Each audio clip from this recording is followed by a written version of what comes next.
सनत कुमार बोले, हे व्यास, मृत्युंजय नामक शिवजी से जिस प्रकार शुक्राचार्य मुनि ने मृत्यु नाशनी विद्या प्राप्त की, उसे आप सुने। पूर्व काल में भृगु पुत्र शुक्राचार्य वाराणसीपुरी में जाकर विश्वेश्वर प्रभु का ध्यान करते हुए दीर्घ काल तक तप करते रहे। हे वेद व्यास, उन्होंने वहाँ परमात्मा शिव का लिंग स्थापित किया और उसके सामने एक मनोहर कूप का निर्माण करवाया। उन्होंने द्रोण परिमाण के पंचामृत से उन देवेश को 1,00,000 बार स्नान करवाया और इसी प्रकार नाना प्रकार के सुगंधित द्रव्यों से भी 1,00,000 बार स्नान करवाया। उन्होंने देवेश का चंदन, यक्ष करदम और सुगंधित उपटन से हजारों बार प्रीतिपूर्वक अनुलेपन किया।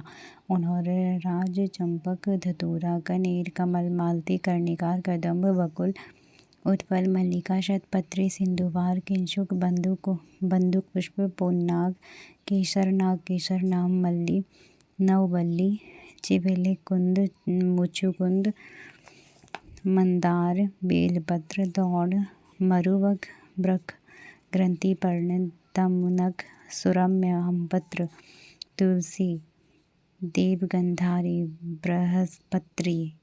बृहस्पत्री, कुंशांकुर, नंदावर्त, अगस्त्य शाल, देवदारू, कचनार, कुरवक, दूर्वाम, कुरुंटुक।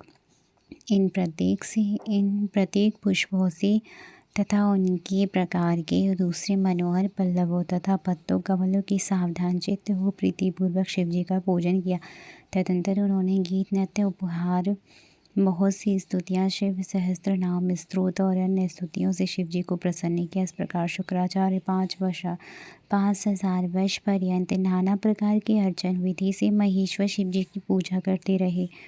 जब उन्होंने शिवजी को वरदान देने के लिए थोड़ा भी उन्मुख ना देखा, तब भी अत्यंत कठिन दूसरा नियम धारण किया। भवानी रूपी जल से इंद्रियों सहित चित्त के चांचल्य रूपी महान दोष को धोकर उस चित्त रूप महारत्न को निर्मल करके शिवजी के लिए अर्पण करके शुक्राचार्य हजारों वर्ष पर्यंत तुषाग्निजन्य धूम राशि का पान करने लगे। इस प्रकार दृढ़ मन वाला होकर घोर तप करते हुए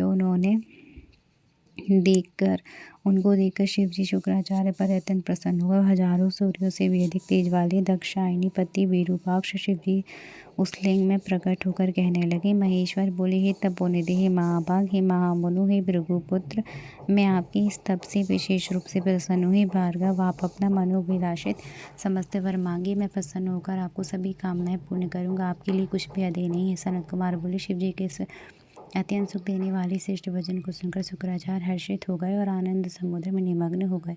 कमल के समान नेत्र वाले तथा हर्षातिरेक से रोमांचित विग्रह वाले शुक्राचार्य ने प्रसन्नता पूर्वक शिवजी को प्रणाम किया और प्रफुल्लित नेत्रों वाला होकर सिर पर अंजलि लगाकर जय जयकार करते हुए बड़ी प्रसन्नता से वे अष्टमूर्ति शिवजी की स्तुति करने लगे। भार्गव बोले, हे जगदीश्वर, आप अपने देश से समस्त अंधकार को दूर कर रात में विचरण करने वाले राक्षसों के मनोरथों को नष्ट कर देते हैं। हे दिनमणि, आप त्रिलोकी का हित करने के लिए आकाश में सूर्य रूप से प्रकाशित हो रहे हैं, ऐसे आपको नमस्कार। हे हिमांशु, आप पृथ्वी तथा आकाश में समस्त प्राणियों के नेत्र बनकर चंद्र रूप से विराजमान हैं और लोक में व्याप्त अंधकार का नाश करने वाले एवं अमृत के करणों से युक्त हैं। हे अमृत, मैं आपको नमस्कार है। हे भुवन जीवन, आप पापवत योग मार्ग का आश्रय लेने वालों की सदा गति तथा उपास्य देव हैं। इस जगत में आपके बिना कौन जीवित रह सकता है। आप वायु रूप से समस्त प्राणियों का वर्धन करने वाले, सर्प कुलों को संतुष्ट करने वाले, हे सर्वव्यापी, आपको नमस्कार है। हे विश्व के एकमात्र पावन कर्ता, हे शरणागत रक्षक, यदि आपकी एकमात्र पावक शक्ति ना रहे तो मरने वालों को मोक्ष प्रदान कौन करे। हे जगदंतरात्मा, आप ही समस्त प्राणियों के भीतर वैश्वानर नामक पावन अग्नि रूप है और उन्हें बक पर शांति प्रदान करने वाले हैं। आपको नमस्कार है। हे जल रूपी परमेश्वर, जगत पवित्र, आप निश्चय ही पवित्र विचित्र उत्तम चरित्र करने वाले हैं। विश्वनाथ, आपका यह अमल पानीय रूप अवगाहन मात्र से विश्व को पवित्र करने वाला है, अतः आपको नमस्कार करता हूँ। हे आकाश रूप, हे ईश्वर, यह संसार बाहर एवं भीतर से अवकाश देने के कारण विकसित है। हे दयामय, आपने ही यह संसार स्वभावतः सदा श्वास लेता है और आपसे ही यह संकोच को प्राप्त होता है, अतः आपको प्रणाम है। हे विश्वम्भरात्मक पृथ्वी रूप हे विभो, आप ही इस जगत का भरण पोषण करते हैं। हे विश्वनाथ, आपके अतिरिक्त दूसरा कौन अंधकार का विनाशक है। हे अहिभूषण, मेरे अज्ञानी रूप अंधकार को आप दूर करें। आप स्तवनीय पुरुषों में सबसे श्रेष्ठ हैं, अतः आप पर बात पर को मैं नमस्कार करता हूँ। हे आत्मस्वरूप, हे हर, आपकी इस रूप परंपराओं से यह चराचर जगत विस्तार को प्राप्त हुआ है। सबके अंतरात्मा में निवास करने वाले हे प्रतिरूप, हे अष्टमूर्ति, मैं भी आपका जन हूँ। मैं आपको नित्य नमस्कार करता हूँ। हे दीनबंधु, हे विश्वजन मूर्ति, हे प्रणत, हे विश्वजनीन मूर्ति, हे प्रणीत शरणागतों के रक्षक, हे सर्वार्थ सार्थ परमार्थ, आप इन अष्ट मूर्तियों से युक्त हैं और यह विस्तृत जगत आपसे व्याप्त है, तब मैं आपको प्रणाम करता हूँ। सनत कुमार बोले, भार्गव ने इस प्रकार अष्टमूर्ति स्तुति के 8 श्लोकों से शिव जी की स्तुति भूमि में सिर झुकाकर उनको बार बार प्रणाम किया। अत्यंत तेजस्वी भार्गव से इस प्रकार स्तुत महादेव जी प्रणाम करते हुए उन ब्राह्मणों को अपनी भुजाओं से पकड़कर तथा पृथ्वी से उठाकर अपनी धातु की कांति से दिगंतर को प्रकाशित करते हुए मेघ के समान गंभीर वाणी में अत्यंत प्रेम पूर्वक कहने लगे।